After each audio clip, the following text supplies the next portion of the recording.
괜찮아요. 아니 저희 있어요. 아 그래요? 그게 왜 나지? 여기 남겨놓을게요. 이웃으로. 네, 제가 뵌 것 같아요. 아니 제가 약속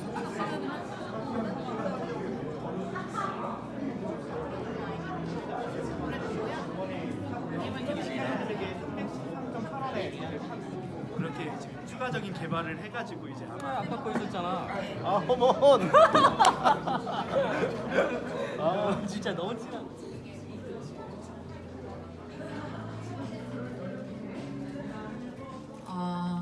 예비 창업자 이날이라고 합니다. 중앙대 박혜민 부장께서 제가 중앙일보에 다녔거든요 이전에. 그래서 제 후배인데 뭔가 오늘 그 새로운 책을 낸 것을 기념해서 조촐한 모임을 할 텐데 창업자분들도 많이 오시고 해서 조금 스타트업스러운 분위기로 뭔가 했으면 좋겠다 이런 얘기를 하기에 스타트업스럽다는 건 이런 거 아닐까라고 했더니 그거 뭔지 모르겠으니까 선배가 해라.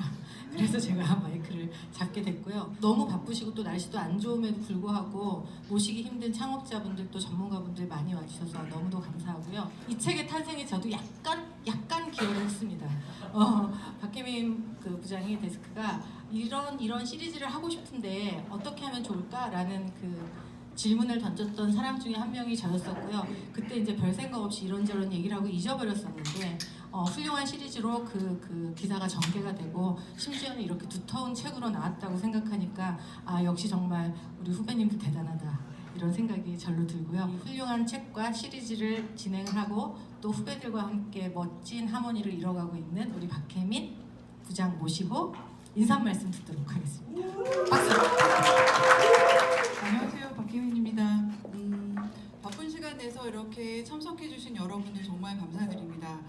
특히 이렇게 부족한 후배를 둬서 우선 책 소개를 다시 한번 간단히 드릴게요. 작년 4월 25일 날 클라우스 슈밥 인터뷰를 포함한 1회 기사를 시작으로 해서 9월 28일 좌담회까지 총 23회에 걸쳐서 약 6개월 동안 저희가 한국과 4차 산업혁명이라는 시리즈를 저희 신문에 연재를 했습니다. 처음 기획을 한 게 작년 2월쯤이었고요. 여기 와주신 이문영 선배를 찾아가서 또 대학 선배라는 이유로 4차 산업혁명이 뭡니까? 이거 가장 어려웠던 건 4차 산업혁명의 기술이 실제로 비즈니스에서 구현된 사례가 그렇게 많지 않으냐가 상당히 많거든요. 그리고 금융 분야를 맡은 우리 박은지 기자는 블록체인에 대해서 많이 서술을 했습니다. 그러면서 김진아 대표님 멘트를 엄청나게 많이 써놨더라고요. 그래서 데스크를 보면서 야, 김진아 대표 인터뷰도 아닌데 뭐 이렇게 많이 썼냐면 막 드러냈었거든요. 근데 이렇게 핫한 분이 계실까요? 그러지 말걸 제가 안 해야겠습니다. 와주셔서 너무 감사하고 재밌게 놀다 가셨으면 좋겠습니다. 감사합니다. 성함을 좀 여쭐 텐데 자리에서 살짝 일어나서 인사를 해주시면 이따가 네트워킹 타임에 조금 편하시지 않을까 싶습니다. 아무 순서 없고요. 그냥 써 있는 대로 하겠습니다. 먼저 김승주 고려대 정보보호대학원 교수님. 우리나라 보안업계의 그 보안과 관련된 연구 분야에서 가장 탁월한 분이신 걸로 저도 그렇게 알고 있고요. 그 다음에 우리 펜타 시큐리티의 한인수 이사님. 지금 나이도 국내에서 상당히 그 성과를 높이시고 계신 우리 한 이사님이시고요. 그 다음에 유병훈 이비용 대표님. 그리고 김주영 플러스 이사님.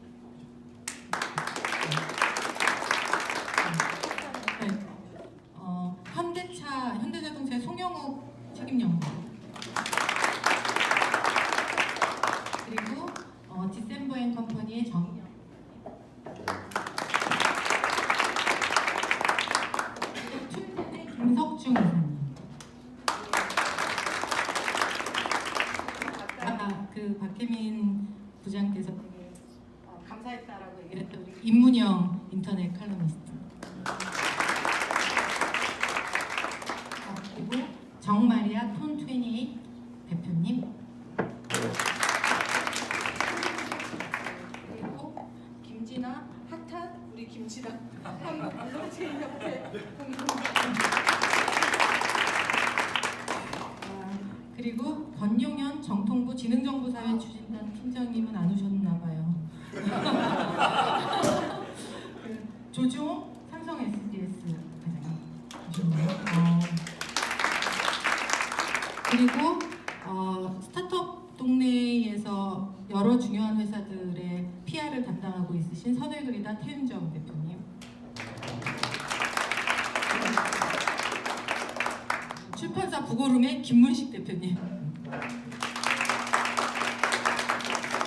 제가 개인적으로 일했던 건 제 신문사 중앙일보 동기가 여기 한 명 앉아있는데 그 사이에 높은 분이 되셨군요. 중앙일보 리셋코리아 정재훈 대표님.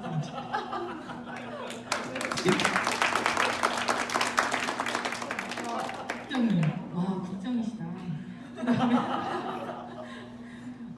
마지막으로 유거나 중앙대리.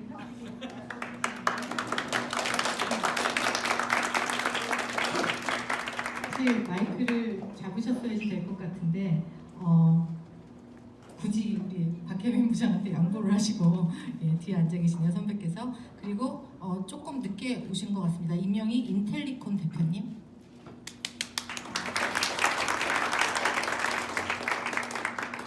스튜디오 공프리 이승현 대표님. 시작. 사실 되게 뭐랄까 기를 위한 출판을 많이 하시고 그 외에 여러 가지 사업을 하시는 여러 가지 담당. 투명과 블록체인 어떤 관계가 있을까요? 예, 최근에 벌어지고 있는 그 우리 사회 논의를 보면 좀 안타까운 것이 우리가 이 새로운 기술을 접하면서 이미 다 답을 알고 있는 것처럼 다들 이렇게 이야기하고 그런 것들이 저는 굉장히 좀 안타까운 마음이 많이 들었습니다. 근데 이제 사실은 제대로 된 질문을 던지는 거라고 생각을 하는데요. 이 책의 미덕은 그런 질문들을 우리가 던질 수 있게 하는 것 아닌가라는 생각을 했고요. 그래서 이제 주신 질문에 대해서 이제 말씀을 드리면 사실은 4차 산업혁명이 굉장히 어려운 개념일 수 있고 그래서 이렇게 책 한 권 아까 두툼하지 않습니까? 그래서 제가 뭐 몇 분 안에 말씀드릴 수는 없지만 그걸 짧게 말씀드리면 이런 것 같아요. 그러니까 가장 간단하게 말씀드리면 여태까지는 우리가 인터넷 혁명 20년, 30년, 그다음에 모바일 혁명 한 10년 하면서 우리가 해왔던 게 뭐냐면 결국 인간과 인간 사이의 커뮤니케이션을 활성화한 겁니다. 근데 앞으로 다가올 4차 산업혁명, 그것을 뭐 융합혁명으로 부르든 뭐라고 부르든 그것의 특질은 이전과 다른 점은 우리 인간끼리 하는 거에서 이제 기계들을 끌어들이는 겁니다.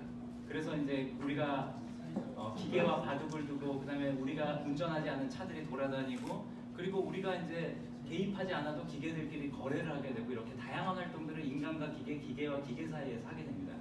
그럼 블록체인은 뭐냐? 중개자를 없애는 기술이죠. 우리가 역사상 최초로 중개자를 없애고 당사자들끼리 인터넷이라는 공간에서 뭔가 비가역적인 거래 기록, 데이터 기록을 남기고 거기에 대한 컨센서스를 이룬다는 건데요. 이 두 가지가 결합되면 뭐냐? 그러니까 중개자가 있는 상태의 인터넷이나 모바일이 계속되면 우리가 기계를 기껏 네트워크에 끌어들인 의미가 없어지게 됩니다. 기계가 우리와 상호작용하고 거래하고 바둑두고 이럴 수 있다는 것은 모든 것이 다 프로그래밍화되고 마크 앤드리슨 우리 웹브라우저를 처음 발명했던 마크 앤드리슨이 자동차 앞에 빨간 깃발을 든 기술을 둬가지고 그 자동차라는 그 운명의 이기를 능력을 억지로 제어하는 것과 마찬가지입니다. 즉 중개자가 있으면 기계와 기계, 기계와 인간 사이에 우리가 기껏 끌어들인 이 네트워크의 효용성이 감소하게 됩니다. 기계를 여기다 끌어들이는 것의 윤리적 문제라든지 일자리의 문제 같은 사회적 시각은 차치하더라도 우리가 기계를 끌어들여야 되는 것이 4차 산업혁명이라고 얘기하는 것의 핵심이라면 우리가 그에 걸맞는 그들과 컨센서스를 이루고 그들과의 거래 또 인간과 인간 사이의 거래까지 중개자를 없애고 지금 막 뭔가 그 가슴이 바짝바짝 타고 그런 분들이 계실 거고 또 일부는 이거를 화장실에서만 조용히 웃어야겠다 이렇게 생각하시는 분도 있으실 테고 뒤늦게 이제서야 어떻게 한번 해보려고 했는데 정부가 뭔가 규제 규제를 하기 시작해서 이런 가상화폐라는 게 있는데 그걸 거래를 할 거라 그러길래 우리 니캠프 식구들끼리 뭐라 그랬냐면 참 그 똑똑하신 분들이 안 됐다. 뭔지도 모르는 걸 가지고 하시겠다고 하면서도 감화 감동을 받아서 제가 비트코인을 샀었죠. 100만 원일 때 사서 160만 원을 팔았어요.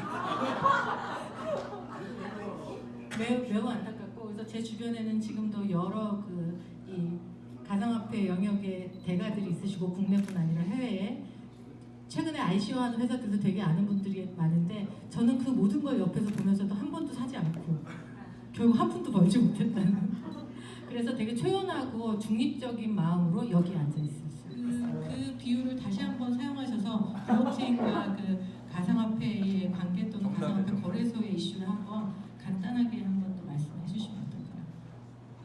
네, 저는 이제 보안하는 사람입니다. 해킹, 보안. 그러니까 긍정적인 얘기보다는 부정적인 얘기를 훨씬 많이 합니다. 아까 저 책도 보니까 4차 산업혁명에서 전부 다 악울한 미래가 나오는 부분은 다 제가 관여된 인터뷰한 부분이라고 보시면 됩니다. 사실 보안하는 사람은 여러 가지 역기능 관련한 연구를 많이 하다 보니까 어떤 미래보다는 현재에 굉장히 집중해서 보게 됩니다. 저는 제가 이제 대학원 석사 과정을 시작한 게 94년입니다. 그때 당시에 전자화폐 뭐 이런 것들이 이미 논문으로 다 나와 있었거든요. 전자화폐라는 논문이 처음 나온 건 처음 얘기를 할 때 이 사람을 익명성의 아버지라고 보통 얘기를 합니다. 왜 익명성의 아버지라고 그러냐면 데이빗 차움이라는 사람은 인터넷이 있는데 인터넷에서 우리가 전자상거래를 하려면 신용카드를 쓸 수밖에 없잖아요. 그럼 이제 개인이 추적이 되는 문제가 생깁니다. 그러니까 프라이버시가 안 지켜지는 거죠. 그래서 익명성을 이제 확보하고 싶었습니다. 그래서 현실 세계에 종이돈 같이 쓸 수 있는 전자화폐를 만들고 싶었던 거고요. 그래서 데이빗 차움이 제안한 전자화폐의 제일 중요한 기능은 추적 불가능하다. 그러니까 untraceability, 그래서 추적 불가능성입니다. 근데 이제 여러분들이 잘 아시는 이제 사토시 나카모토가 2008년도에 거기다가 기능 하나를 더 추가시킵니다. 뭐냐면 전자화폐라는 게 이제 전자적으로 된 정보다 보니까 복사하기가 쉽습니다. 내가 100원어치 전자화폐를 가졌는데 10번 복사하면 1000원 되잖아요. 그래서 데이빗 차움은 이걸 중앙의 은행이 블랙리스트 관리하듯이 해서 문제를 해결을 했습니다. 그런데 이 사토시 나카모토는 이 은행조차도 없애고 싶은 거예요. 여러 가지 어떤 사회적인 상황도 있었고, 그래서 왜 은행이 통화량을 조정해야 되는가에 근본적인 문제를 던집니다. 그래서 이제 은행을 중앙의 신뢰기관을 없앤 그런 가상화폐를 내놨죠. 그래서 우리가 보통 비트코인 이렇게 얘기하면 최초의 분산화된 전자화폐 뭐 이렇게 얘기를 합니다. 그럼 은행을 없애야 되는데 그럼 어떤 걸 이용해야 되느냐? 그때 이제 우리가 보통 얘기하는 게 인터넷 합의 프로토콜 뭐 이렇게 얘기합니다. 인터넷 컨센서스 프로토콜 이렇게 얘기를 해서 뭐냐면 거래가 일어날 때마다 사람들이 다 어떤 거래를 기록을 해서 과반수 이상이 이 거래가 옳다라고 얘기하면 그 거래는 맞는 걸로 하자라는 겁니다. 이런 것들, 그러니까 어떤 인터넷 구성원의 과반수 이상이 어떤 것들에 찬성하면 그것에 따르는 것, 이걸 인터넷 합의 프로토콜이라고 그러거든요. 그런데 이 인터넷 합의 프로토콜은 고안하는 사람들이 굉장히 오래전부터 연구했던 겁니다. 왜 그러냐면 공격 포인트가 굉장히 다양하거든요. 그러니까 5 중에서 2명을 꼬셔서 3명만 내 편으로 만들면 이 판을 뒤집을 수가 있잖아요. 그래서 굉장히 여러 가지 공격 기법이 존재합니다. 왜 인터넷 보안하는 사람들이 이걸 연구했냐면 인터넷 합의 프로토콜이 실제로 목표를 달성하면 우리는 직접 민주주의를 실현할 수가 있습니다. 그러니까 모든 사람이 인터넷으로 실시간으로 할 수 있거든요. 근데 왜 그걸 못하고 있느냐? 어려워서 그렇습니다. 굉장히 어려운 프로토콜입니다. 그래서 이미 1985년에 인터넷 합의 메커니즘 만드는 것 자체가 그렇게 쉽지 않다라는 것도 증명이 됐고요. 그런데 이제 사토시 나카모토는 그걸 어떻게 풀었냐면 인터넷 합의 프로토콜의 종류는 굉장히 많습니다. 근데 그 중에서 블록체인이라고 하는 기법을 사토시 나카모토가 처음 낸 거고요. 사토시 나카모토가 이게 그겁니다. 그러니까 모든 사람이 거래가 일어날 때마다 장부를 만들자. 그래서 과반수 이상이 그 옳다고 얘기하면 그 장부가 옳은 걸로 인정을 해주는 겁니다. 근데 문제는 그 장부를 4시간 소비해가면서 만들 리가 없거든요. 그러다 보니까 이제 참여 동기를 부여하기 위해서 어떤 인센티브가 필요하단 말이죠. 사실은 사토시 나카모토의 아이디어는 요겁니다. 비트코인을 구성한 말씀하는 다른 모든 것들은 그 이전에 다 있었던 거고요. 딱 하나 개념 낸 것이 인센티브를 주자는 겁니다. 그럼 인센티브를 뭐로 주느냐? 이제 가상화폐를 주는 거죠. 그래서 이제 우리가 보통 장부를 만드는 행위를 이제 채굴이라고 얘기를 하는 겁니다. 그래서 사토시 나카모토는 장부를 만들었을 때 주는 리워드, 그러니까 인센티브의 개수를 이제 한정해 놨죠. 그래서 채굴의 개수가 한정돼 있다는 게 바로 그겁니다. 그래서 어느 정도 장부를 만드는 인센티브를 주면 그 다음부터는 이제 거래가 일어날 때마다 그 장부 열심히 만드는 사람한테 인센티브를 주는 겁니다. 우리 신용카드 수수료 내듯이. 그럼 이제 선순환 구조를 이룰 거다라고 생각을 하는 거거든요. 그래서 이제 많은 분들이 이제 물으시는데 일단 가상화폐와 블록체인을 분리시켜서 생각할 수 있느냐? 일단은 가상화폐는 블록체인 이외에 다른 여러 가지 인터넷 합의 프로토콜을 이용해서 만들 수 있습니다. 근데 그럴 경우에는 굉장히 비실용적이 됩니다. 그래서 좀 실용적으로 하려면 사토시 나카모토의 블록체인을 갖다 써야 되거든요.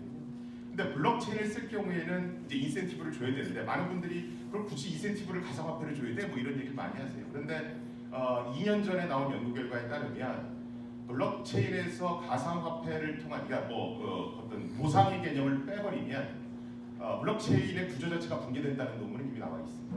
그래서 블록체인을 대체할 수 있는 기술이 있느냐라고 물으시면 대체할 수 있고요.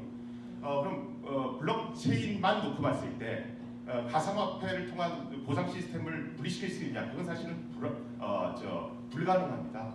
근데 기술적으로는 이렇지만 저는 개인적으로는 투트랙 어프로치에는 좀 찬성하는 편입니다. 그래서 제가 이제 그 예제를 드렸고요. 뭐냐면 제가 이제 그 비유를 어떻게 했냐면 사토시 나카모토라는 중국 주방장이 블록체인이라고 하는 굉장히 뛰어난 어떤 레시피를 개발을 했습니다. 사람들이 많이 왔으면 좋겠어서 가상화 비트코인이라고 그러는 쿠폰을 막 팔기 시작했거든요. 그러니까 사람들이 많이 오고 짜장면 맛있으니까 또 자주 오고 쿠폰도 많이 생기고 사토시 나카모토 가게도 잘 되고 선순환 구조를 딴단 말이죠. 그러니까 이제 다른 중국집 사장들도 더 좋은 블록체인 기술, 그러니까 짜장면 레시피를 개발해서 또 쿠폰을 발급한단 말이죠. 이게 이제 선순환 구조입니다. 근데 이제 갑자기 이 쿠폰이 돈이 된다는 소문이 돌면서 짜장면 집에 가서 짜장면을 먹는 건 생각지도 않는 겁니다. 그냥 쿠폰 사주기만 막 해대는 겁니다. 그래서 저는 지금의 열기는 사실은 조금 이렇게 진정시킬 필요가 있어요. 왜냐하면 블록체인과 가상화폐는 기술적으로 분리할 수 없습니다. 자, 그러면 우리가 어떤 가상화폐의 가치를 평가할 때 그 가상화폐의 바탕이 되는 블록체인의 기술적 가치와 가상화폐 자체의 미래 상업적인 가치 두 가지를 놓고 평가를 해야 되거든요. 그런데 우리가 보통 바이오나 이런 데서 신약 개발을 하면 그냥 내 거 좋습니다 얘기 안 하잖아요. 뭐 임상 실험도 하고 뭐 네이처 사이언스 이런 데 발표돼서 검증받고 이런 걸 하잖아요. 근데 지금 블록체인에 대한 그러니까 짜장면 레시피에 대한 객관적인 검증은 빠져 있는 상태에서 미래 시장 가능성만 자꾸 얘기를 하는 겁니다. 그래서 시장에 좀 올바른 정보가 주입될 때까지는 저는 그런 것들이 이제 정부나 아니면 여러 가지 단체에서 이제 할 일이라고 생각하는데 그럴 때까지는 약간은 좀 요 가상화폐 시장을 이렇게 좀 규제할 필요는 있다라고 저는 생각합니다. 그래서는 로고 어드바이저 회사를 창업을 해서 운영을 하고 있으시고 뭐 제가 살짝 기사를 보니까 과기고 나오시고 대학에서도 컴고 이런 거 전공하셨죠? 근데 나중엔 투자 전문가로 또 활동을 하셨었고 지금은 결국 그 IT와 투자가 아주 그 강하게 결합된 첨단 분야 말 그대로 그러셨어요. 얼마 전에 나온 그 외국 그 저널을 보니까 스타트업들이 투자를 레이징하는 방법이 ICO라고 하는 가상화폐를 발행하는 방식으로 바뀌게 되면 과연 벤처 캐피탈들은 앞으로 어떻게 될까 뭐 이런 굉장히 재미있는 주제에 대해서 요즘 생각을 아주 많이 하고 있는데 여러 가지 얘기 꺼내셨기 때문에 저는 여러 가지 얘기를 할 수밖에 없을 것 같습니다. 일단 저는 사토시는 아니고요.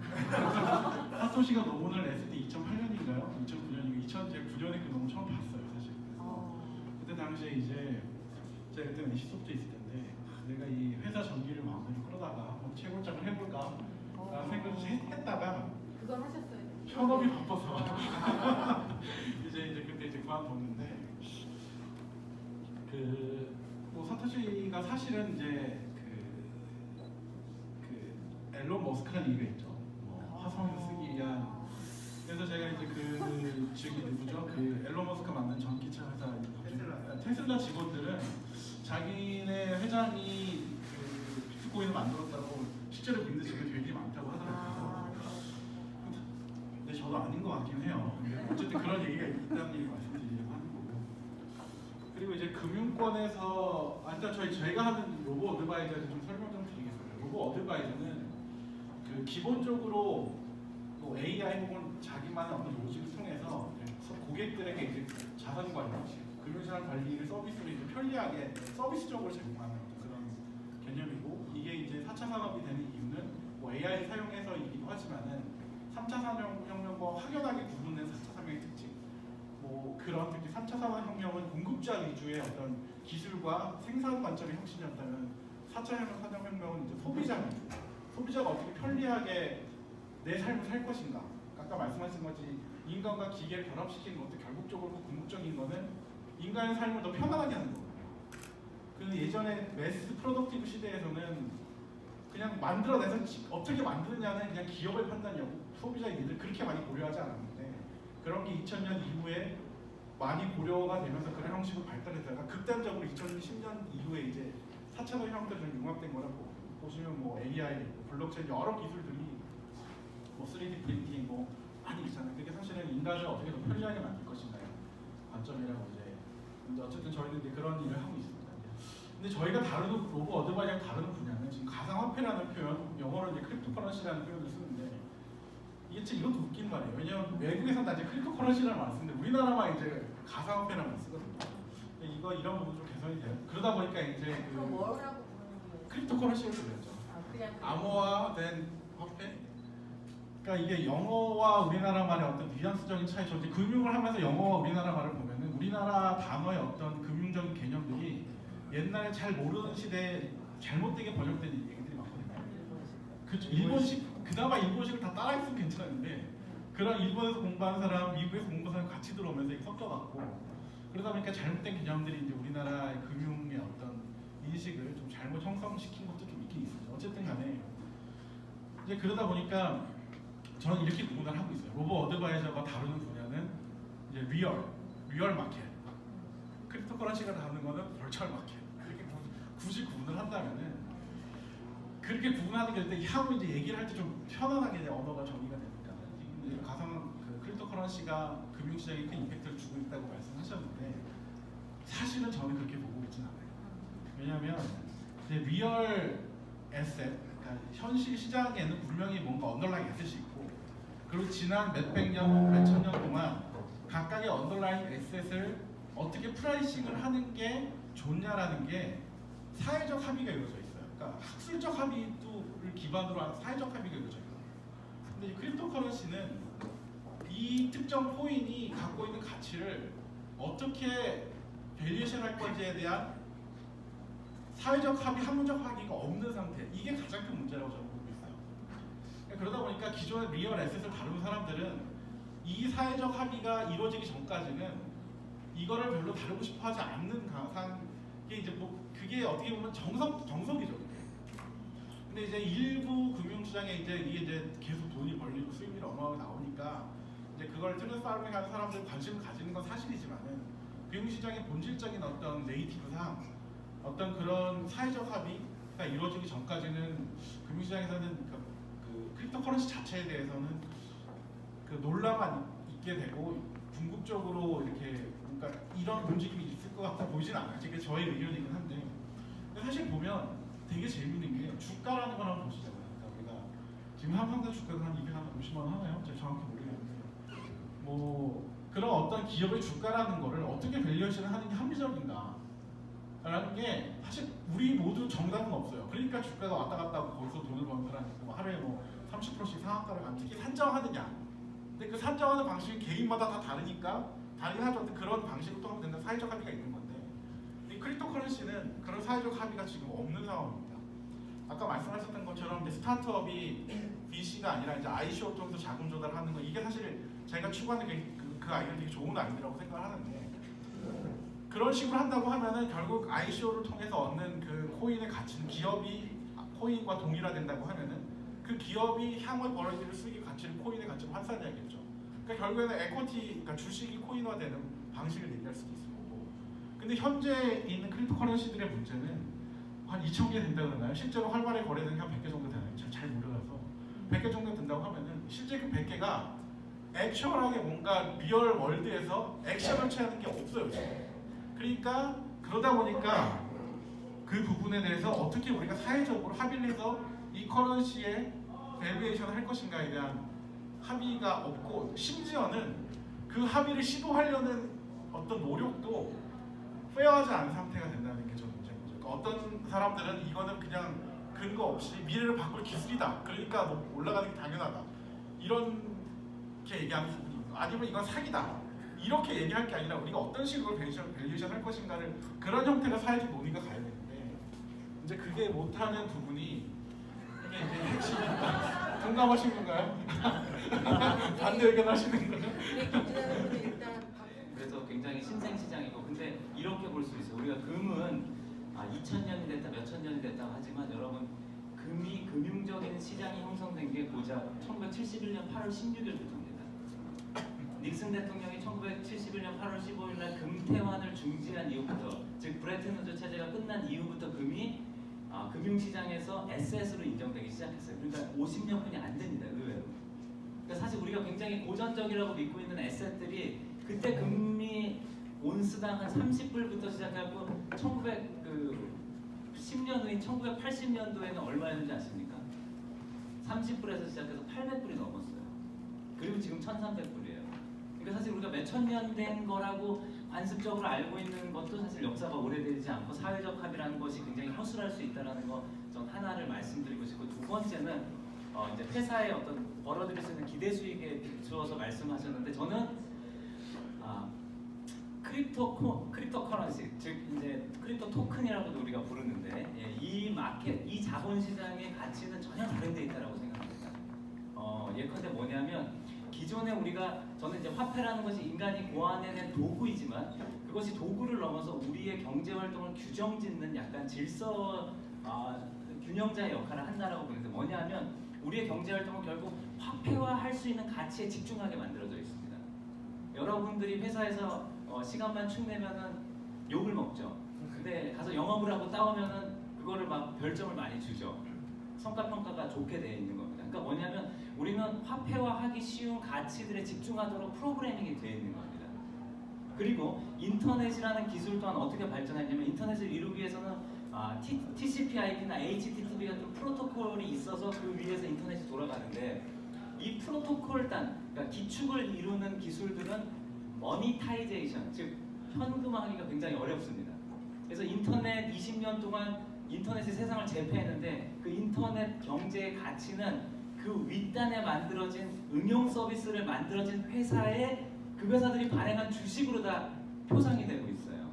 그러니까 어떤 일이 벌어지냐면, 이 프로토콜단을 개발하거나 이런 건 항상 군사적 목적에 의하거나 아니면 정부의 펀드에 의하거나, 뭐 팀 버너슬리가 월드와이드 웹을 만든 것도 결국 정부 펀드에 의한 거거든요. 그리고 여기서 이 프로토콜단의 많은 혁신이 오픈소스 프로젝트도 되지만 결국은 그에 걸맞는 자본시장을 못 찾아서, 왜냐하면 머니타이제이션이 안 되기 때문에. 그래서 저는 머니타이제이션에 대항하는 토크나이제이션이라는 게 시작됐다라고 봅니다. 그래서 토큰을 만들어서 이 프로토콜단에서 회사들이 가치를 표상하는 것이 아니라 이 프로토콜 자체의 블록체인에서 발행된 토큰들이 가치의 표상이 되고, 그 가치들이 모여서 이 프로토콜단이 일종의 자본시장의 서포트를 받아서 계속 발전하게 되는 것이죠. 이것들을 확장하면 어떤 일이 벌어지냐면, 우리가 지금은 가치를 정확하게 화폐화할 수 없어서 산정하지 않는 돌봄 노동이라든지, 그 다음에 인터넷에서 글을 쓰는 사람한테 주는 그런 우리가 고마움의 표시라든지, 이 사람이 굉장히 중요한 지식을 자기가 사회를 위해서 같이 공헌을 했어요. 근데 우리가 그 사람한테 돈을 안 주지 않습니까? 기존 화폐 경제에서는 광고주를 통해서 간접 쓰리 쿠션으로 바뀌어 있는 거죠. 그래서 비즈니스 모델의 왜곡이 생기는데, 얘가 하나도 없다라고 말씀하셨는데, 스팀잇이라는 플랫폼을 보면, 스팀잇이라는 플랫폼은 이제 뭐 블로그 같은 플랫폼인데, 거기서는 자기가 좋은 글을 써서 공유하면 사람들이 그 스팀의 고유의 화폐를 이 사람한테 줍니다. 그래서 이 사람이 뭐 그람 편당 100만 원, 200만 원 이 스팀의 가치에 따라서 혹자는 이것이 결국은 스팀 이 코인에 투자한 사람들의 돈을 부당하게 뺏어와서 주는 거라고 하지만 어쨌거나 제가 보기에는 기존에 화폐화할 수 없었던 여러 가지 인간의 노동들이 다양하게 이제 머니타이제이션뿐만이 아니라 토크나이제이션으로 우리가 가치를 만들어가고 있는 중이다. 그래서 역사적 데이터는 부족할 수 있지만 금도 전통적으로 그렇게 역사적 데이터가 쌓인 건 얼마 되지 않았고 지금도 금 가격이 얼마가 적정 가격인지 모릅니다. 금 자체가 아까 말씀하신 대로 가치를 창출하는 게 아니기 때문에 그래서 저는 이 토큰 경제 즉 블록체인 이코노미에 대해서는 우리가 지금 막 출입문에 들어섰을 뿐이기 때문에 이것이 도박이라는 사기라는 이런 대관시하고 예단하는 것이 아니라 아까 제가 모두에서 말씀드린 것처럼 적절한 질문을 던지면서 이것이 정말 우리가 원하는 대로 기존의 화폐 경제에서 소외됐던 부분들을 우리가 경제 체제로 다시 받아들일 수 있고 그것을 성장의 엔진으로 삼을 수 있는 부분에 대해서 적절한 질문을 던지면서 유도해야 된다 이렇게 보는 입장입니다. 사실 그 블록체인이라고 하는 것에 대해서 저는 문송합니다요, 문입니다.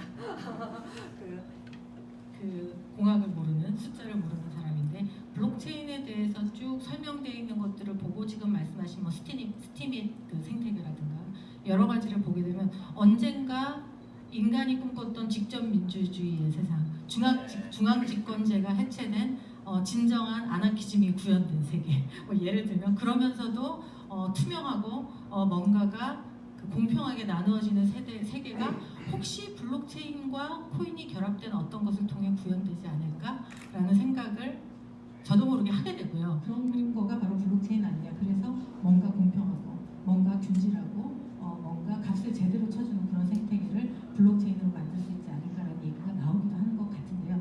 과연 블록체인은 정말 그렇게 밸류가 있는 기술인가요? 그러니까 블록체인은 그러니까 밸류가 있다라기보다는 저는 그냥 재미난 기술이라고 생각합니다. 그러니까 보완하는 사람들이 이제 많이 얘기하는 것 중에 이 시스템이 잘 만들어졌기 때문에 안 깨진 게 아니고 여태까지 관심이 없었기 때문에 안 깨진 겁니다. 가치가 올라가기 시작하면 달려들기 시작하거든요. 블록체인 자체는 사실 이제 해킹에 강한 게 아니고 위변조에 강한 거죠. 왜냐하면 옛날에는 중앙은행이 장부를 다 갖고 있었는데 개개인이 다 장부를 갖게 되니까 그 모든 장부를 다 위변조를 해야 거래 내역을 바꿀 수 있잖아요. 근데 블록체인의 가장 큰 문제는 일단 확장성의 문제가 있습니다. 뭐냐면 여기 한 30명 정도 있다라면 30명이 1초에 거래를 한 번씩 하면 장부에 30개 쓰면 되잖아요. 근데 이게 200명, 300명, 10,000명, 300만 명이 되면 그 사람이 1초에 300만 거래를 하면 장부 300만 개를 써야 되는 겁니다. 이게 속도가 못 쫓아가거든요. 그 다음에 이 장부를 열심히 만들 때마다 가장 큰 문제 중에 하나고요. 두 번째는 블록체인 알고리즘 자체도 이렇게 완전히 성숙되어 있지는 않습니다. 최근에 그 알고리즘 자체에 대한 공격들이 굉장히 많이 나오고 있고요. 이제 공격이 나오면 또 알고리즘이 바뀌고 공격이 나오면 알고리즘이 바뀌고 뭐 이런 겁니다. 근데 실제 2017년에 나온 공격 기법 같은 경우에는 아직 해결책이 안 나왔습니다. 그래서 그냥 그걸 안고 가는 거거든요. 그래서 일단 블록체인 알고리즘 자체가 안정화되어 있지 않은 상태고 시큐리티 측면에서 두 번째는 블록체인이 알고리즘이 나오면 그러니까 어떤 설계도가 나오면 그걸 소프트웨어로 구현을 해야 되잖아요. 근데 이 소프트웨어로 구현할 때 또 여러 가지 문제점들이 생깁니다. 그래서 외국 이제 여러 가지 가상화폐 하는 업체와 국내 업체가 좀 다른 점은 외국 업체들은 이제 버그 바운티라는 걸 많이 합니다. 버그 바운티는 우리나라 말로 하면 취약점 신고 포상 제도거든요. 그래서 내가 만든 가상화폐 시스템에 소프트웨어상의 취약점을 신고해 주면 거기에 돈을 지불하는 겁니다. 뭐 이번에 관한 사람들은 그게 무슨 이득을 주는지는 관심 없습니다. 그냥 탈중앙화, 익명성, 그냥 이런 걸 추구하고 싶은 겁니다. 사이버펑크 뭐 이런 것들이 이제 그런 거니까. 근데 기술적으로 어려우니까 더 하고 싶은 거죠. 근데 이제 가상화폐가 만들어져서 탈중앙화까지 했는데 문제가 생기니까 다시 이제 익명성 기능을 포기해버리는 겁니다. 근데 또 다른 쪽 화폐에서는 그럼 어떻게 익명성을 유지할까 또 이런 거 연구를 많이 하는 데도 있거든요. 그다음에 이제 요새 많이 나오는 이제 거래소 자체의 문제도 있죠. 사실은 사토시 나카모토 그러니까 거래소를 비판하시는 분들은 사토시 나카모토의 논문에 거래소라는 개념이 없습니다. 채굴을 통해서 비트코인을 벌라고 그랬지 거래소에 상 팔아서 돈을 벌라는 얘기를 안 했거든요. 그런데 이제 거래소라는 게 등장하는 거죠. 근데 이제 거래소는 또 다른 중앙 기관이 돼버리거든요. 그러니까 이건 사토시 나카모토의 정신 자체에 위배되는 거죠. 그래서 요새 뭐 넥스, 그러니까 뭐 디센트럴라이즈 뭐 익스체인지, 그래서 분산화된 거래소 얘기도 많이 나옵니다만 기술적으로 그렇게 될 수가 없습니다. 그러니까 그게 이제 그렇게 비슷하게 흉내를 내는 거에서 지금 넘어야 될 허들이 너무 많거든요. 그래서 저는 보통 이제 가상화폐, 블록체인 이렇게 얘기할 때 이게 아직 완성된 기술이 될 수가 없습니다. 지금 블록체인이라는 개념 자체가 나온 게 뭐 10년도 채 안 됐으니까요. 그렇죠? 그래서 저는 블록체인이라는 기술을 줄기세포 정도로만 좀 봐주십시오라는 얘기를 많이 합니다. 이제 미래를 많이 갖고 있는데 넘어야 되는 허들도 만만치 않은 거예요. 그래서 저는 어떤 가상화폐 만드는 업체를 알고 일단 반드시 블록체인에 어떤 기술력을 가졌고 어떤 난제를 해결해서 인정받았는지를 반드시 봐야 된다고 보거든요. 왜냐하면 지금은 막 가상화폐 얘기가 나오지만 결국 그 업체의 미래 가치는 그 블록체인의 난제를 해결해서 어떻게 가느냐. 만약 그 난제를 해결하면 이런 분석들이 나오거든요. 그래서 국내에서는 사실 이런 과도기를 좀 거치면 그런 어떤 환경이 좀 오지 않을까. 김 교수님 말씀 잘 듣고 중간에 제가 얘기할 타이밍을 놓쳐서 제가 이게 약간 이제 그 사회적 합의라는 말씀이 약간 이제 뭐 코이나제이션이나 토커나이제이션 자체도 저희 사회적 합의를 보는 거죠. 그 자체도 사회적 합의라는 게 밸리에이션 어떻게 할 거냐의 이슈가 아니라 토커는 이제 아까 저는 이제 HTTP 0.9가 1991년에 나왔고 그리고 이제 그게 실제로 HTTP를 통해 우리가 모든 걸 하게 된 데까지는 물론 중간에 많은 게 있었지만 그냥 20년이 걸렸어요. 이거 같은 경우는 이제 2008년, 2009년에 나왔는데 이게 제대로 생각하시는 게 부여되면 앞으로 10년 더 있어야 돼요. 기술적인 부분들이 취약한 것들이 너무 많아요. 지금 한 5,000개 되는 코인들이 각각의 현실적으로 운영될 수 없는 큰 이유 중에 하나가 그런 기술적인 어떤 한계를 갖고 있기 때문이라고 저는 보기도 하거든요. 그러니까 그런 어떤 기술, 아까 해외에서는 어떤 이제 코인 자체를 보는 거를 인문학적 시각으로 볼 거냐, 아니면 사회경제학적 시각으로 볼 거냐, 아니면 기술적 시각으로 볼 거냐인데 일단 기술적 시각 쪽에서는 합의를 시도하는 거죠. 이 코인은 이러이러한 거는 잘 만들어져 있다. 근데 사회경제학적으로는 아직 협의를 시도하지 않고 지금 싸우고 있죠. 인문학적으로는 모르겠어요. 어느 정도 고민을 하고 있는지. 다 커넥티드 돼 있잖아요. 우리가 이런 얘기를 한마디 하면은 이게 좋은 얘기를 하면 퍼지는데 그리고 생각이 공유되고 그 생각을 이해하는 데까지 길어야 뭐 한 달? 일주일이면 충분하게 되는 상황인데 논의의 속도가 점점 빨라지고 그리고 그 논의를 할 수 있는 게 한 50년 전만 해도 그런 논의를 할 수 있는 인텔리전스를 갖고 있는 사람들이 극소수였는데 지금은 대부분의 사람들이 그 정도 인텔리전스를 갖고 있는 사회가 되다 보니까 그런 형태가 이제 점점 논의는 빨라질 거라고 해서 20년까지 걸릴지도 빨라질지 모르겠지만은 뭐 그런 미래를 잘 예측할 수는 없습니다. 근데 이제 그 과정에서 학습된 것이 있다면 늘 기술 발전과 그것을 통해서 구현되는 어떤 현실의 변화라는 것은 예측했던 것보다 훨씬 더 광폭, 더 훨씬 더 넓고 깊게 어떤 변화를 불러오는 경우가 많고 그것을 어떻게 보면 예상한다는 것 자체가 어떻게 보면 굉장히 어줍지 않다. 왜냐하면 실제 지금 이렇게 예상하는 것과 어떤 사람이 또는 어떤 회사가 어떤 나라가 그것을 실제로 구현해내는 것 사이에는 제법 큰 차이가 있고요. 어떤 미친 사람, 어떤 천재 또는 어떤 놀라운 그 스타트업이 나타나서 얼마든지 예상치도 못했던 그런 성과랄까 변화를 만들어낼 수 있다고. 지금 화폐는 각 나라 중앙은행에서 찍잖아요. 예를 들어서 우리나라 같은 경우 한국은행에서 찍어가지고 실제 찍는데 들어가는 비용은 얼마 드는지는 모르겠는데 이익은 중앙은행에서 볼지 모르겠는데 블록체인이 예를 들어서 통해서 가상화폐가 된다, 상용화가 된다 그러면은 그 이익 부분에 대해서는 누군가가 이익을 얻는 거 아니에요. 중앙은행 기능으로서. 그럼 일반 소비자 같은 경우에 저희 같은 일반 그 사람들 같은 경우에 어떤 이익이 있다고 생각되시나요? 그러니까 지금 화폐를 쓰는 거와 700원이 다 이득이 그런 건 아닙니다. 사실 정부가 우리가 흔히 말하는 현찰 형태 지폐로 내보내는 것들은 한 3%에 지나지 않고요. 대부분의 돈들은 숫자죠. 이미 인포메이션입니다. 그래서 우리가 흔히 자주 섞인 말로 얘기하듯이 월급이 제 통장에 찍혔다가 카드 회사로 로그아웃했다 뭐 이렇게 얘기하지 않습니까? 그러니까 숫자로 왔다 갔다 하고 이제 신용화폐 형태로 되는데 그래도 시니어리지가 있고 미국 정부가 시니어리지가 제일 크죠. 사실 그걸로 미국 경제가 버티고 있는 거고 한국은 뭐 시니어리지가 크진 않습니다. 근데 여기서의 시니어리지 이익은 누가 가져가냐면 그 프로토콜의 가치가 올라가게 되면 예컨대 페이스북의 가치가 올라가게 되면 그 페이스북의 쉐어홀더들 그러니까 주주들이 가져가게 되는데 거기는 또 시니어리지 목이 따로 있지 않습니까? 왜냐하면 달러로 패깅이 돼 있으니까 그 주가가. 근데 여기는 그 가치가 올라간 것의 고스란히 대부분은 이 블록체인상의 토큰을 가진 사람들이 왜냐하면 인플레이션도 없고 그렇기 때문에 그렇게 쉐어하게 되는 거는 맞습니다. 그래서 여기에 사람들이 인플레이션 법정화폐 해지 수단으로 이걸 보고 있는 거고요. 그리고 제가 이제 항상 얘기하지만 이것이 그런 이유 때문에 오히려 그런 이유 때문에 디플레이션하는 화폐이기 때문에 오히려 그런 법정 화폐와 충돌하지 않을 것이다. 대체제가 아니라 보완제가 될 것이다라고 제가 항상 주장하고 있는 것이고요. 만약에 뭐 유모 작가님 말대로 이것이 법정 화폐처럼 진짜 쓰이면 미국에서 계산을 했었어요. 금융권에서 이것이 미국에서만 법정 화폐 비슷하게만 쓰여도 비트코인 하나 가격이 얼마일 것 같습니까? 한정돼 있는 거여서 어마어마하게 비싸죠. 네, 하나가 6억. 네, 저는 그러니까 동의하지 않습니다. 6억까지 가지 않을 거라고 보고 있고요. 그래서 이것은 법정 화폐가 아니라 아까 제가 말했듯이 기존 화폐 경제, 머니타이제이션과 대당하는 그러니까 보완하는 토크나이제이션 뭐 이런 그들만의 경제를 만들어 갈 거라고 보완제라고 저는 생각합니다. 네, 그 질문 하나 정도 더 받으면 좋을 것 같은데 혹시? 예. 예. 일단은 뭐 주말에 우려했던 상황이 일본에서 벌어졌지 않습니까? 그래서 보면서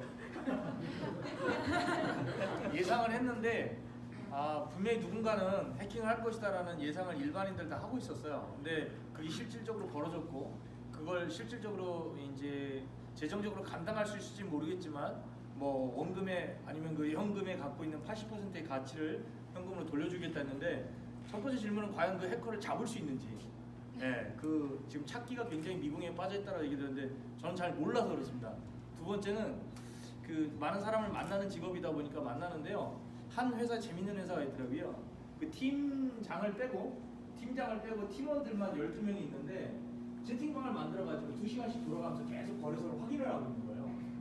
그래서 적절한 타이밍이 되면 무조건 전화를 그 카톡을 안 읽었을 때에 비해서 뭐 어느 시간이든 전화를 해서 빨리 던져라 아니면 더 사라 뭐 이런 식으로 하고 있어서 거의 직장일에 뭐 어떻게 보면 매진을 못하는 그런 경우들이 지금 발생하고 있는데 그래서 꼭 물어봐달래요. 지금 사도 되냐?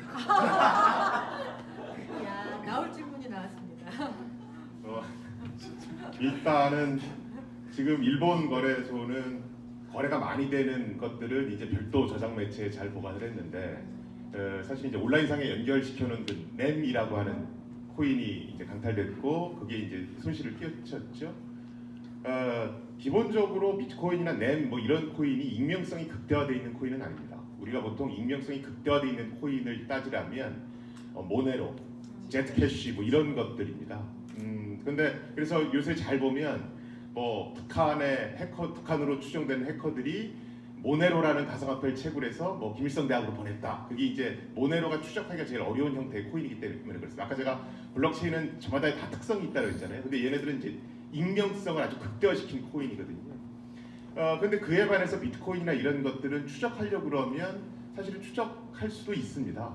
그런데 또 어떤 것도 있냐면 그 추적이 어렵게 해주는 장치들도 사실 굉장히 많이 있거든요. 믹싱을 해서 이런 돈 세탁해주는 전문 사이트들도 사실은 있습니다. 그래서 지금 일본 그 회사 같은 경우는 뭐 블랙리스트 관리하듯이 전부 다 올려서 추적하겠다라고 얘기하지만 어제 이제 보도된 외신에서는 이게 뭐 텀블러 같은 이런 세탁만 전문적으로 해주는 데를 몇 군데 거치면 사실은 추적 못할지도 모른다라는 기사가 사실은 나와 있기 때문에 이렇게 지금 뭐 막 이렇게 움직이고 있지만 과연 이제 그걸 할 수 있을까? 그건 사실은 의문이고요. 왜냐하면 램이라는 코인이 실제로 어떤 식으로 디자인됐는지 세부 스펙을 봐야 되는데 아직 이제 그런 것들이 이제 공개는 안 돼 있는 상태니까요. 그리고 이제 두 번째는 가상화폐, 그러니까 사실은 가상화폐는 해커들은 굉장히 오래 전부터 썼습니다. 우리가 보통 이제 딥웹 또는 다크웹이라고 얘기하는 것들이 있거든요. 그러니까 일반 검색 엔진으로 검색 안 되는 사이트들이 있죠. 그런 사이트에서는 이제 뭐 마약이라든가 아동 포르노 아니면 해킹 툴 같은 걸 거래를 합니다. 근데 이제 거기서 거래할 때 내 계좌번호 알려주면 내가 추적이 되잖아요. 그래서 거기서는 이제 가상화폐 많이 쓰거든요. 그래서 사실 해커들은 굉장히 예전부터 많이 썼습니다. 많이 썼는데 이제 문제는 뭐냐 하면 얘네들이 지금 자꾸 이제 활성화가 되면서 이제 가치도 높아지고 뭐 이러면서 어떤 가상화폐 거래소나 이런 데들이 집중 타겟이 된단 말이죠. 근데 이제 문제는 뭐냐면 거래소 저는 그렇습니다. 그러니까 뭐냐면 지금 우리나라에서도 거래소의 어떤 보안 기준을 높이겠다 뭐 이렇게 얘기를 하고 있거든요. 또 자발적 무슨 규제안 이렇게 해서 얘기를 하시는데 사실은 우리가 일반적으로 얘기하는 인터넷 뱅킹이나 증권 거래소의 보안 수준은 굉장히 높습니다. 그런데도 해킹 사고가 나는 거거든요. 지금 얼마 전에 이제 한국 인터넷 미래부 박이종 통부 산하의 한국 인터넷진흥원이라고 있습니다. 그래서 51개 항목을 10개 거래소에 대해서 보안 점검을 했거든요. 근데 통과된 데가 하나도 없었단 말이죠. 그러니까 보안 수준은 사실 굉장히 낮다라고 보이셔야 되고요. 그럼 그렇다고 해서 기존 은행처럼 막 두드려 잡아서 보안 수준 높일 거냐? 이러면 이제 이게 제도권 아래로 들어가니까 성장성이 이제 제재를 받기 시작하거든요. 그래서 제가 항상 강조하는 게 뭐 내가 알아서 하겠다, 자발적 규제하겠다 다 좋다라고 봅니다. 단 사고가 나면 배상을 확실히 해줘야 되거든요. 내가 몇 프로까지는 보상을 하겠다든가 뭐 이런 거. 근데 얼마 전에 신문에 났지만 그 규정이 대부분 없습니다. 보통은 해킹 사고로 인한 사고 발생했을 때 면책 조항으로 넣은 업체들도 많고요. 아니면 그것에 대해서 아예 그냥 아무 얘기도 없는 데도 있단 말이죠. 그래서 저는 그때 이제 우리 김 대표님하고 국회 방송할 때도 얘기를 했지만 저는 자발적 규제는 되게 좋은데 그러려면 거기에 대해서 책임을 져야 되거든요. 근데 자발적 규제라는 게 내가 책임을 안 진다는 얘기는 아니잖아요. 그래서 저는 보통 투자하실 때 저는 어떤 때가 투자 타이밍인지는 잘 모르겠습니다. 근데 투자를 하실 때 반드시 약관에서 도대체 손해배상 규정이 어떻게 됐는지는 꼭 한번 보십시오라는 그런 얘기는 하고요. 두 번째로 요새 뭐 콜드 월렛, 뭐 소프트웨어 월렛 뭐 이런 얘기를 하는데 이게 이제 뭐냐면 요새 이제 아이디하고 패스워드만 치면 다 거래하실 수 있잖아요. 그런데 USB 같이 별도 저장 매체에다가 저장하라는 얘기입니다. 실제 어떤 보안 전문가는 뭐라고 얘기하냐면 블록체인이라고 하는 것은 옛날에 중앙 집중되던 거를 개인한테 전부 다 내려보낸 겁니다. 그 얘기는 뭐냐면 옛날에 중앙 집중됐을 때는 그 중앙기관이 보안에 대한 책임을 지고 배상도 얘네들이 하는 겁니다. 근데 지금은 개인이 내려받았죠. 그러니까 그 보안에 대한 온전한 책임의 50% 이상은 또 개인이 지는 겁니다. 자기가 알아서 잘 관리해야 되는 거거든요. 그래서 저는 개인이 뭐 콜드 월렛이라고 그러는 그런 어떤 별도 저장 매체도 쓰시고 또 어떤 보상 규정 같은 것도 좀 열심히 보셔서 뭐 이렇게 선별해서 거래소를 이용하시는 방법밖에 없다고 생각합니다. 그 김 교수님께서 말씀해주신 아주 기본적인 투자의 원칙, 뭐 그거에 더해서 혹시 우리가 뭔가 또 고민하거나 고려해야 될 것이 있는지 뭐 큰 전제에서부터 시작해서 아주 실용적인 것까지 생각나는 대로 한 가지 정도만 말씀을 해주시죠. 항상 저한테는 가장 어려운 거예요. 하시는데 일단은 지금 사도 되냐 이 질문은 굉장히 어려운 질문이에요. 그걸 알면 잘하겠죠. 근데 저는 이제 세 가지 측면에서 지금 사도 되는가에 대한 어떤 답변을 드리고 판단을 직접 하시는 게 좋을 것 같습니다. 일단 첫 번째는 제가 사회적 합의를 굉장히 강조를 하는데요.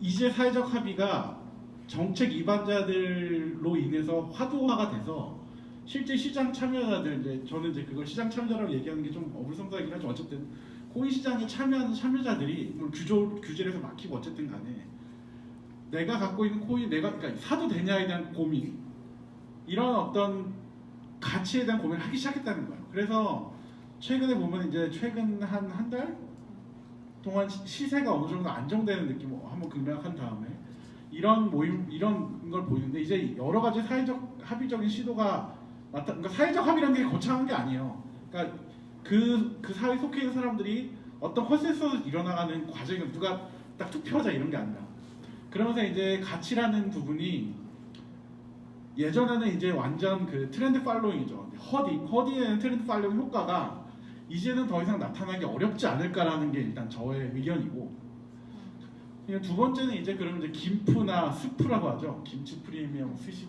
프리미엄 맞죠? 김치 프리미엄, 스시 프리미엄 이런 얘기들이 있는데 이런 것들이 왜 생겼는가를 좀 한번 봐야 될 부분이 있어요. 그러니까 왜 생겼냐고 보면 일단은 뭐 여러 가지 이제 어떤 외환과 관련된 규정 때문에 생긴 부분이 분명히 있죠.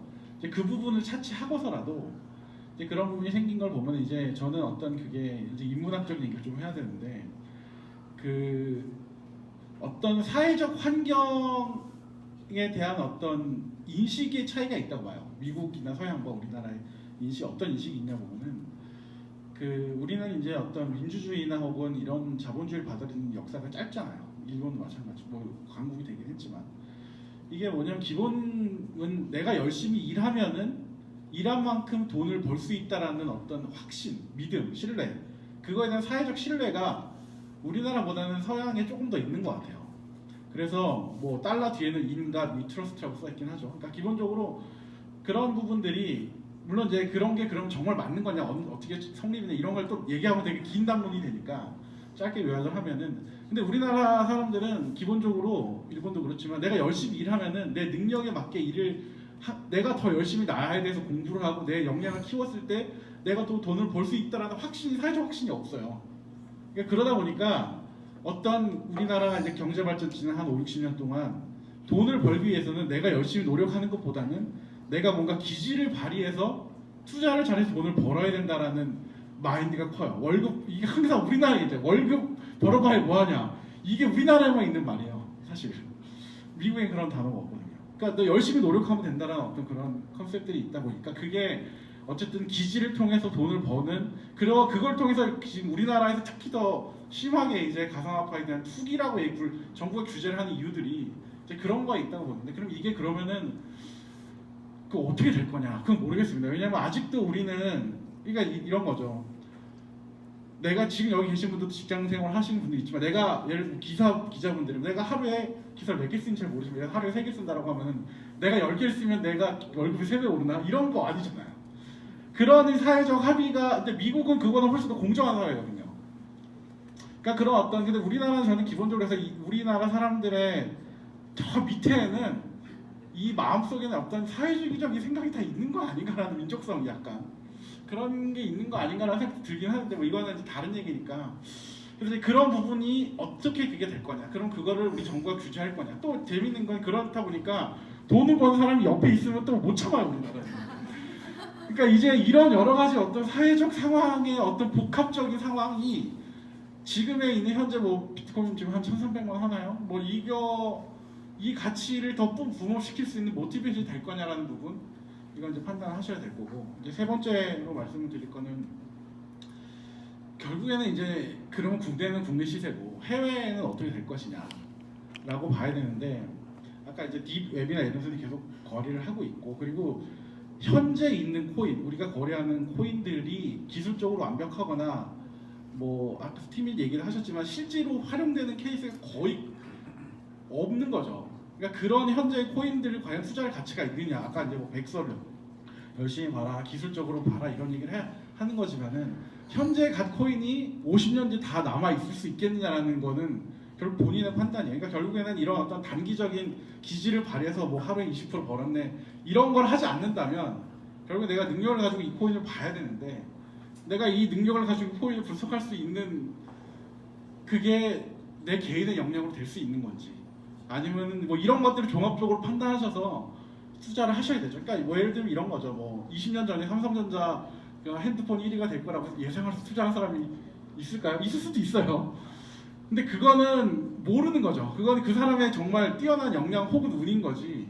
지금 그거를 우리가 딱 판단해서 투자할 수 있다고 얘기하는 거는 굉장히 어려운 거라고 저는 보고 오히려 이제 뭐 삼성전자가 뭐 3만 원에 시작해서 뭐 200만 원 갔다고 치면은 3만 원대 이런 같이 다 들고 있던 사람은 없어요. 중간에 한 20-30% 되면은 약간 100만 원에 들어가서 160만 하셔서 그러셨는데 그게 정상이에요. 누구도 내가 1,000만 원인데 3,000만 원 되면은 그 버티는 사람도 있지만은 뭐 요새 그 존버라고 하는데 그걸 버티는 사람은 그렇게 많지가 않아요. 정상적이면은 그 정도가 리미트고 그게 계속 바뀌면서 가는 건데 손바뀜이라고 얘기할 수도 있고 근데 그게 그러면은 진정한 가치를 기본으로 해서 그런 게 일어나느냐 아니면은 어떤 종교적 신념에서 오는 건 이런 것들을 잘 판단을 하셔야겠죠. 그래서 그 세 가지 측면에서 판단하시면은 본인의 어떤 투자 방향이 나올 거라고 생각이 됩니다. 확신을 갖고 신뢰할 수 있는지 그걸 봐라. 두 번째는 인간의 본성을 이겨라. 말씀하신 것처럼 2배가 올랐을 때 팔지 않고 또 50%가 떨어졌을 때 또 팔지 않네요. 오히려 더 사는 그런 인간의 본성을 연어처럼 거꾸로 거슬러 오르는 사람만이 진정한 돈을 번다는 얘기가 있는데요. 저는 기술 발전과 관련된 것도 비슷하다는 생각이 듭니다. 제가 IT를 주로 출입하는 기자로서 몇 번의 어떤 기술이나 트렌드를 만났을 때 가슴이 뛴다. 이거 뭔가 세상이 뒤집힐 것 같아. 이런 경험을 했었던 적이 몇 번 있었거든요. 처음 인터넷이라는 게 우리나라에 물밀듯이 들어왔을 때, 아이폰이라는 게 들어왔을 때, 쉐어링 이코노미라는 것들이 쉐어링 이코노미라는 말로 대변되어질 수 있는 굉장히 커다란 변화들, 이런 것들을 처음 만났을 때 왜 가슴이 뛰어나냐면 이건 어떤 한 분야나 한 영역에 대한 얘기가 아니라 이것으로서 정치, 경제, 사회, 문화를 다 바꿀 수도 있고 다 다시 재정의하고 다 설명할 수도 있다라는 생각이 들었기 때문이에요. 그랬을 때 이것을 하나의 그 시각으로 가지고 다른 것을 봐도 다 설명할 수 있다면 이것은 그냥 유행이 아니라 어떤 변화다, 변화의 시간이다라는 생각을 했었거든요. 근데 블록체인이라고 하는 기술에 뭔가 그런 스멜이 있습니다. 그래서 바로 무시가 안 되고 이 관점에서 이 시각에서 세상을 완전히 다시 봐도 괜찮을 것 같고 그것이 단지 몽상일 뿐이어도 누군가는 거기에 매진을 할 것 같고 그러다 보면 어떤 미친 인간이 미친 결과를 낼 수도 있다는 생각이 또 저는 그런 생각이 일말에 희망이랄까 또는 불안이랄까 기대랄까 그런 것들을 저한테 주고 있는데요. 오늘 저한테도 너무나 큰 공부가 되는 좋은 자리였고 아마 다른 모든 분들도 무척 의미 있고 또 즐거운 시간이셨을 거라고 생각이 듭니다. 세 분께 큰 박수 감사합니다.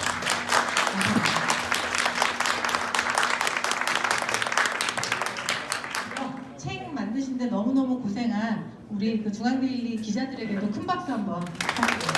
감사합니다.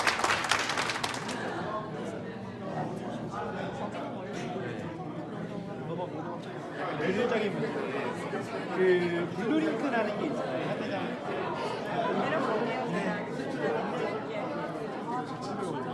이런 것들에 대한 중요한 저희들 다 그 자기 이사 스타트업만 알거든요. 그렇죠.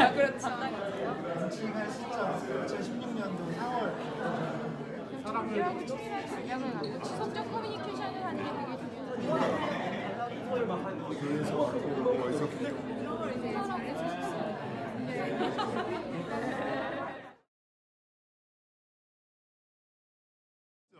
눈이 많이 옴에도 불구하고 많은 분들이 와주셔서 너무 감사했어요. 많이 와주셔서 너무 통찰이 있는 말씀들 많이 해주셔서 너무 유익한 시간이었습니다. 사이 끝나서 너무 좋아요. 그리고 이날 선배가 너무 모더레이션을 잘해주셔가지고 이날 선배한테 너무 감사드리고 있어요. 출판하는 기념에 많이 오셨는데 너무 감사하다는 마음이 들고요. 그리고 뿌듯하네요, 일단. I think everybody, especially Miss Park, has produced a fantastic book, and I'm very proud of all of them. 소감을 물어봤을 때 되게 다 많이 뭔가를 배워간다고 하셔가지고 너무 뿌듯했습니다. 요즘 핫한 그 가상화폐에 대한 토론이 인사이트 있게 흘러가서 재밌었어요. 책 자체를 낸 것도 굉장히 새로운 경험이었는데 거기 나왔던 분들이 또 이렇게 참석하셔서 같이 좀 이야기를 나누고 어떻게 느꼈는지 나눌 수 있는 시간이어서 되게 좋았던 것 같아요. 책이 진짜 끝난 것 같은 마침표를 정말 오늘 제대로 찍은 것 같아서 되게 고생 좋았습니다. 많으셨습니다.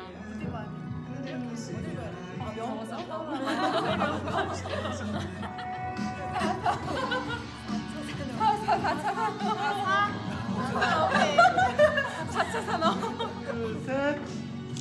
한번 더 찍게. 하나, 둘, 셋.